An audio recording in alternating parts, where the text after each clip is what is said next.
The signal came through the deep space relay in the middle of the night shift. It was not a clear message, but the voice in it carried fear and urgency. The operator on duty listened again, and then sent it directly to the High Command, without delay, in the Great Hall of the United Human Alliance. Queen Evelyn stood at the center, listening as the transmission was played. Before her council, the message spoke of a distant colony under siege, and of walls breaking, and of people who could not hold out any longer. The faces around the hall grew pale, for all of them knew the location was far beyond safe space, and no one else would be able to answer in time. Queen Evelyn looked toward her chief military advisor and asked who was the best choice to lead such a mission. The answer came without hesitation. Captain Daniel Ward, a man who had fought on the harshest worlds and returned from battles that many believed no one could survive. Daniel was summoned from the southern garrison and arrived within hours. He walked into the hall in his combat uniform still dusty from the field. He listened in silence as the Queen explained the mission. He did not flinch when told that the enemy's strength was unknown, and that the journey would take them through dangerous sectors. When asked if he would take the mission, Daniel simply nodded once he understood the weight of what was being asked, and he knew there was no one else. Orders went out across human space to gather the crew, and the ship's men and women from every corner of the Alliance answered. Some were seasoned soldiers, others were engineers, others were medics who had seen the worst of war. All were willing to risk their lives for people they had never met. Among them was Claire Brooks, lead mechanic, who could repair a ship under fire and keep it flying. There was Jason Cross, a sharp-eyed lieutenant who could train troops to fight as one. There was Olivia Kane, a medic, who had sworn never to leave a wounded person behind. They gathered at the main port, where the flagship stood ready for launch. The ship was old but well-armed, and had served in many campaigns. Its hull bore marks from past battles to Daniel. Those marks were a promise that the ship could endure whatever lay ahead. Before departure, Queen Evelyn came to the dock to address the crew. She stood on the loading platform with the banners of the Alliance behind her. Her voice was strong and clear. She told them that they were the only hope for the colony, and that the people there were counting on them. She reminded them that the enemy would show no mercy, and that they must be ready for anything. Then she gave them her blessing and watched as they boarded the ship. The engines roared to life, and the flagship lifted from the dock into the black of space.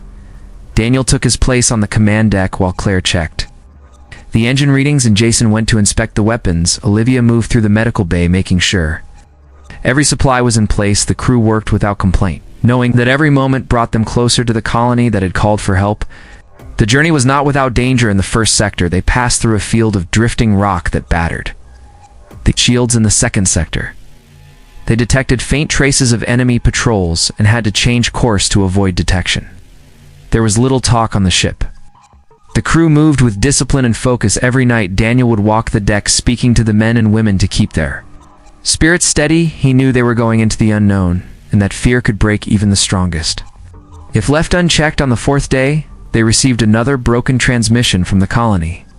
It was worse than before. There were sounds of explosions and shouting in the background. A voice cried out that the main defenses had fallen, and that the enemy was inside the city. The signal cut off and would not return. Daniel stood at the CUM station for a long moment after it ended, then turned to the crew and ordered faster travel. They pushed the engines to their limit. The ship trembled, but Claire kept it steady. Jason ran drills with the troops until they moved as one in full armor. Olivia prepared extra medical kits and trained volunteers from the engineering crew in basic first aid. The air inside the ship was heavy with the sense that time was running out. When the colony finally came into view on the long-range display, it was clear they were too late to prevent the fall of the outer defenses. Flames and smoke rose from the surface, and energy blasts lit the dark side of the planet. Daniel stood with his officers watching the display in silence. He knew that once they entered the atmosphere, there would be no turning back. He looked to Claire and Jason and Olivia and saw no fear in their eyes, only resolve. He sent a message to Queen Evelyn saying they had arrived and would begin the operation at once. There was no answer from the colony itself. Either the CUM lines were destroyed, or no one was left to receive it. The crew moved to battle stations, and the flagship began its descent toward the burning world. Daniel gripped the rail beside the command chair. As the planet filled the viewport, thought of the people waiting below. He thought of the promise made by the Queen, and he knew. The Deathworlders did not turn away when a call for aid came. They went in, no matter the cost. The flagship cut through the upper layers of the atmosphere, and the sight below filled the crew with silence. The colony city stretched along a wide valley, and much of it was in ruins. Rooftops burned and smoke rose in tall black. Column sections of the city wall had fallen, and streets were broken from heavy blasts. Beyond the city, fields lay empty, and the far hills showed the remains of old defenses.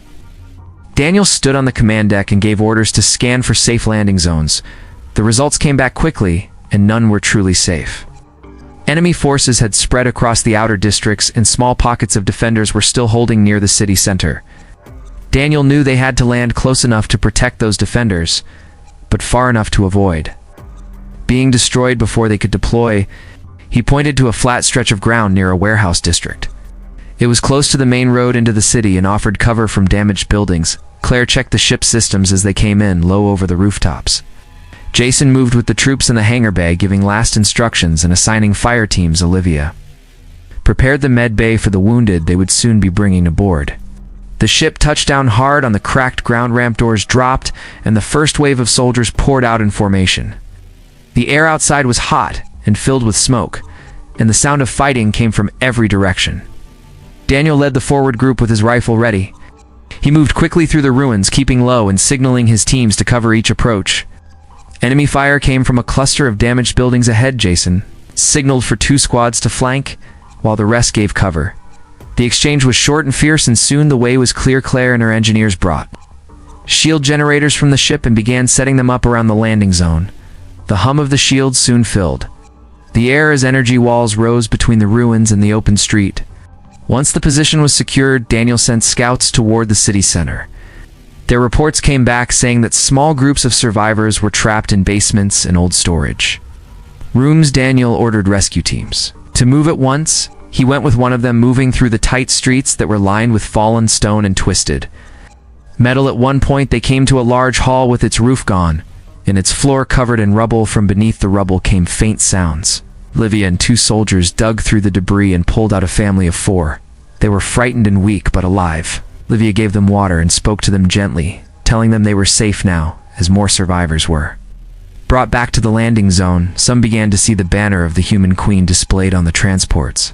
Word spread quickly among them that the United Human Alliance had come. Their fear began to change to hope. Some even picked up spare weapons and stood guard alongside the soldiers. By late afternoon, the landing zone was crowded with rescued people, and the shield generators were holding against several probing attacks. Daniel knew they could not stay there forever. They had to push deeper into the city to clear a path for the rest of the troops and to reach the central command post where any remaining defenders might be holding out. He gathered Jason, Claire, and Olivia in a small room inside the warehouse.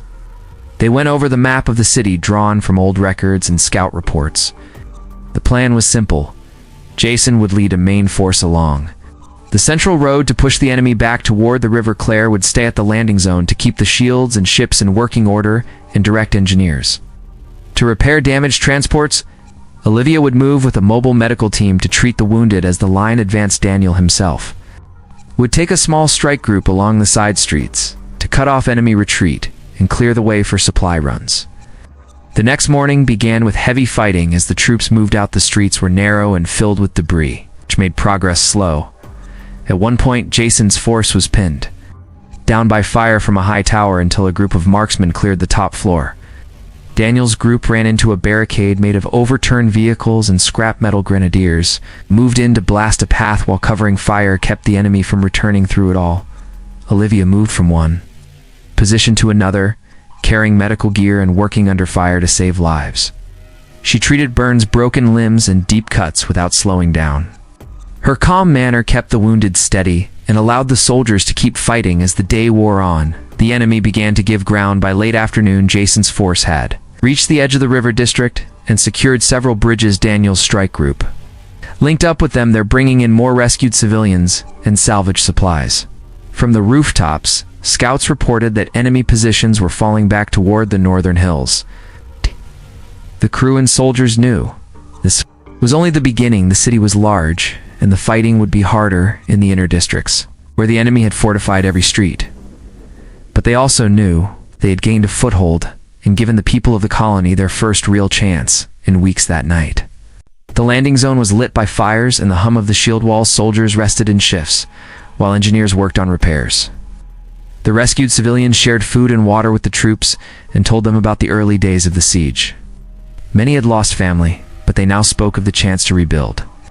Daniel listened to their stories, but kept his mind on the battles to come. In the quiet hours before dawn, he stood on the roof of the warehouse, looking toward the city center. He could see faint flashes of light. Where fighting still went on, he thought of the queen who had sent them here, and of the promise they had made. Deathworlders had come to this place, not for wealth or glory, but because no one else would answer the call. And as long as one enemy fighter remained in the city, he knew they would not leave. The sun rose over the battered city, casting a dull light over the smoke-filled streets. The air was thick with the smell of fire and dust from the warehouse roof. Daniel could see the enemy lines. Drawn across the inner districts, he knew that today would bring the hardest. Fighting yet at first light, the troops assembled at the landing zone, ready to move out. Jason gathered his squads and checked weapons, while Claire made sure the transports were fueled and armed. Olivia handed out bandages, water, and rations to the soldiers who would be on the front line. Daniel gave clear orders for the day. The goal was to push into the heart of the city and secure the central plaza, where the last stronghold of the defenders might still stand. The march began with heavy resistance in the market district. Narrow lanes between the stalls became choke points where the enemy fired from upper windows. Daniel ordered a group to climb the side walls and flank them from above. Within minutes, the gunfire stopped, and the soldiers pressed forward. Every block was a fight. Barricades of stone and metal blocked the streets and had to be torn down by engineers. Under covering fire as they reached the edge of the old town, the sound of battle grew louder. From a ruined church came cries for help. Daniel signaled his team and moved in quickly. Inside, they found a dozen civilians trapped behind fallen beams and rubble. Olivia and two medics rushed to treat them while soldiers cleared the way. One boy clung to his sister, refusing to let go until Daniel knelt and told him they would be safe. Now the rescued were sent back to the landing zone under guard, while the main force moved on in the next district. Enemy fighters launched an ambush from both sides of the street. Jason reacted fast. He split his squads and charged the nearest position, forcing the attackers to fall back. Daniel led his strike group into the opposite building, clearing it floor by floor until they met Jason's men in the middle. The fighting was fierce, but the Deathworlders never slowed. Each time the enemy broke, they pushed harder, gaining more ground. By midday, they had reached the outer edge of the central plaza. Tall buildings surrounded the open space, and enemy forces were dug in behind makeshift walls. Daniel studied the layout and decided to split the assault into 3 parts. Jason would take the left flank, using side streets to come in from behind. Claire would send a small unit with portable shields to hold the right flank and draw fire. Daniel would lead the main push straight through the center, using heavy armor for cover. The plan began with a signal flare. Jason's squads moved quickly through the alleys, taking out sentries before they could raise the alarm on the right flank. The portable shields advanced slowly but steadily, keeping the enemy focused on that side. In the center, Daniel's force rolled forward behind armored carriers. Fire erupted from the buildings, but the carriers took the hits, allowing soldiers to move in close. Grenadiers threw charges into the barricades, blowing gaps wide enough for the assault teams to rush through within minutes. The plaza was filled with smoke and shouts. Hand-to-hand combat broke out near the fountain in the center. Daniel fought alongside his men, striking down attackers and rallying those who faltered.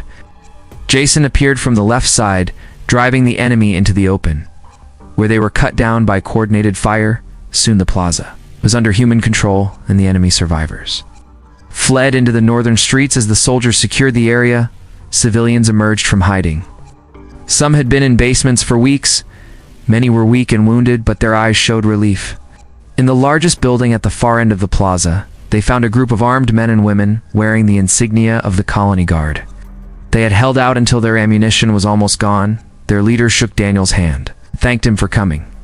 Daniel told them that the fight was not over, and that they would need every able person to help hold the city.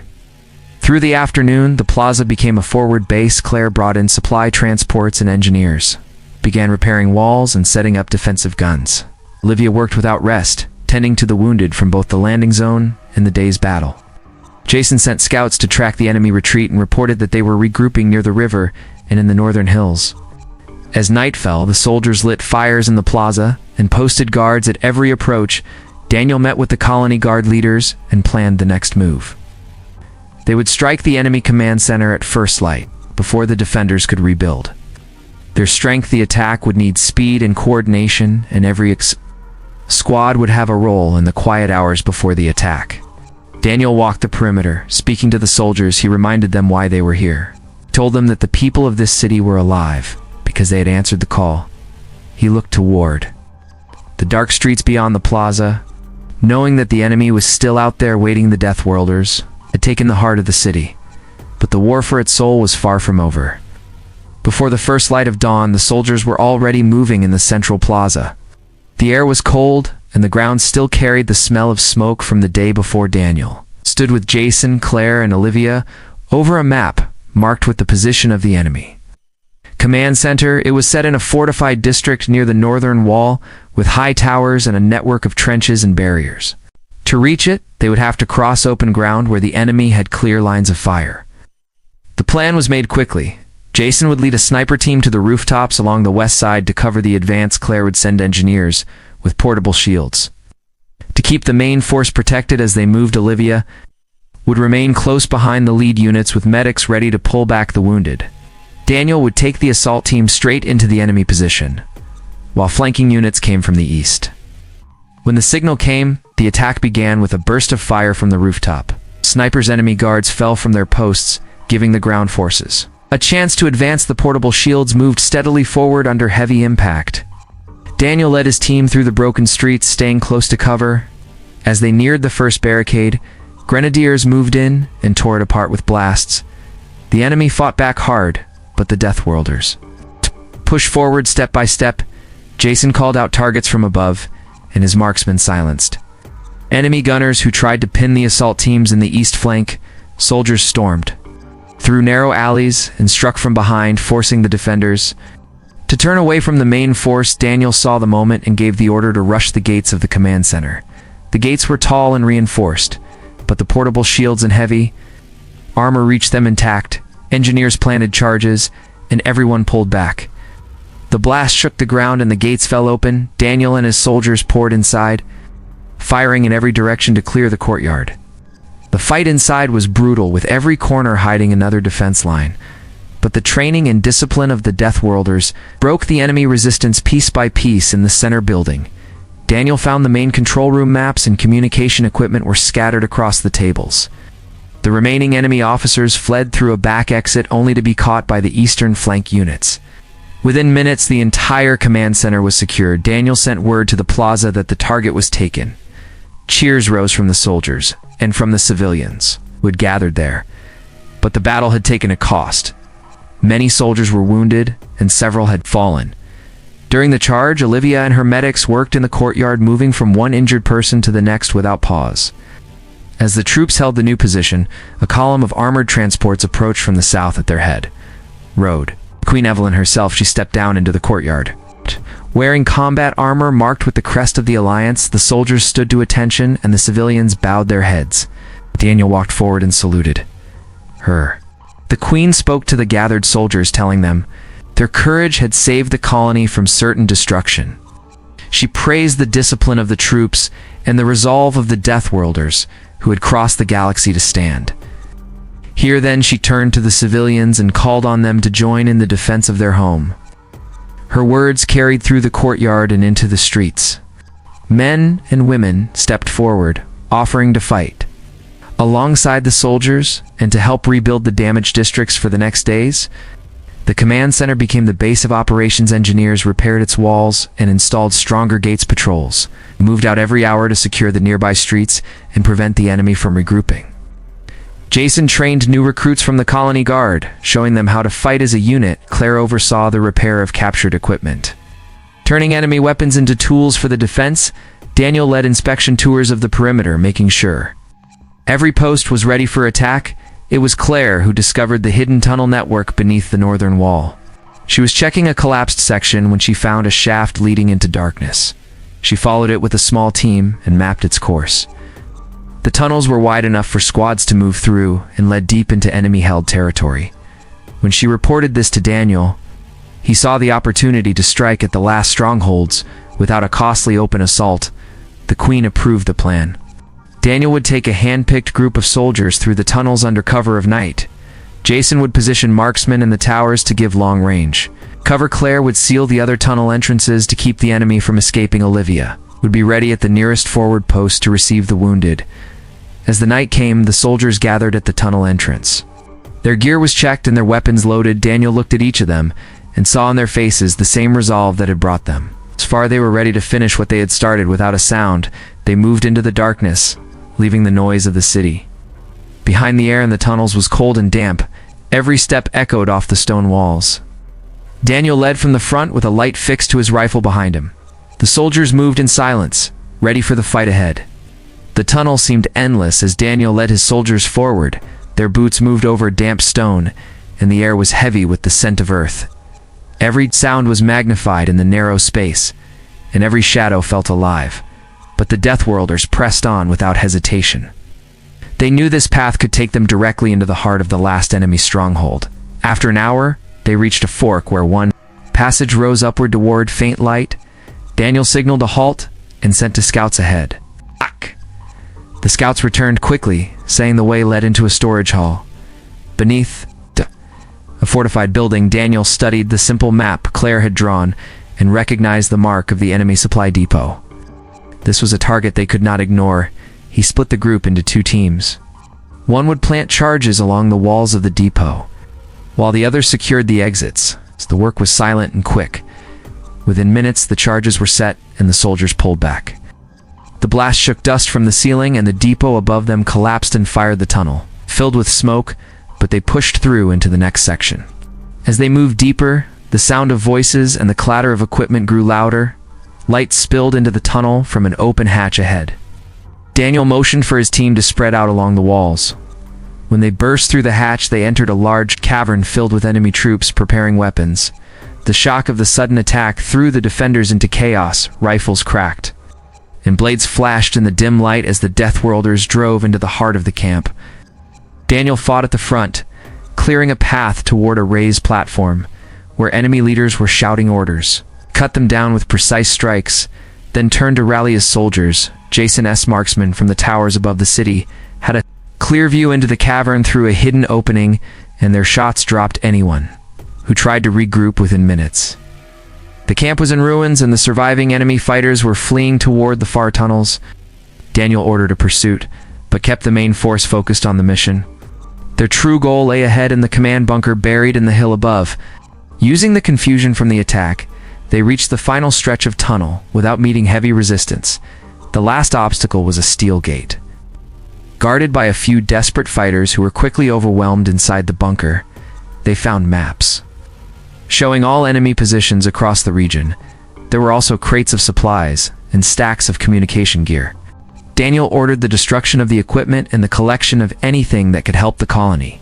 The charges were set, and the soldiers withdrew into the tunnel before the entire bunker went up in a burst that shook the ground. They emerged from the northern hills under the pale light of dawn.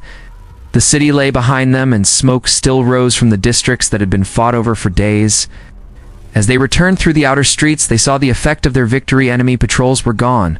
Civilians moved more, freely carrying food and water to those still in need, and the banner of the Human Queen now flew from towers that had once been enemy strongholds. At the central plaza, Queen Evelyn was waiting. She met Daniel at the steps of the main building and clasped his hand.